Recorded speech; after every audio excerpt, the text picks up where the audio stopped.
Bilan de 20 ans des CFAI Aquitaine, aujourd'hui, ce qu'on peut constater, c'est qu'en 1990, il y avait 2 formations, BEP et Bac Pro maintenance des équipements industriels, avec 50 apprentis, mais qu'aujourd'hui nous avons 20 formations qui fonctionnent, du CAP au niveau ingénieur, avec 750 apprentis, donc une croissance régulière depuis 20 ans. Ce qui a généré un problème de place, bien entendu,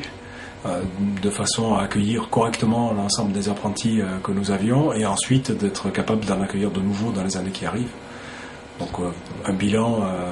extrêmement positif avec un taux de réussite au diplôme de 90%, un taux d'insertion professionnelle à 6 mois, donc 6 mois après le diplôme de 90% aussi. Donc globalement, un bilan très positif de ces 20 années. Alors, est-ce que vous parlez de manque de place, il y a un nouveau pôle qui vient d'être ouvert, est-ce que vous pouvez nous en parler? Le pôle, je peux vous en parler effectivement, donc on profite de cet anniversaire pour l'inaugurer aujourd'hui. Donc ce nouveau bâtiment a 2 objectifs. Un, nous donner effectivement plus de place pour accueillir correctement et confortablement les apprentis, avec les équipements évidemment qui sont nécessaires. Et le deuxième objectif était aussi de regrouper donc toute l'activité maintenance industrielle sur un même lieu,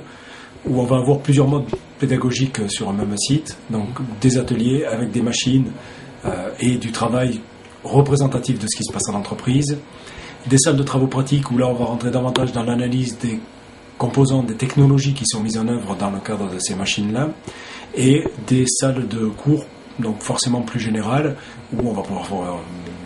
développer tous les cours traditionnels nécessaires à l'obtention d'un diplôme. Et tout ça, ça sera sur un même lieu, avec comme objectif de retranscrire un petit peu ce qui se passe dans les entreprises, dans ce qu'on appelle les unités autonomes de production, où on essaie un peu de décloisonner les services et de casser cette image qu'il y a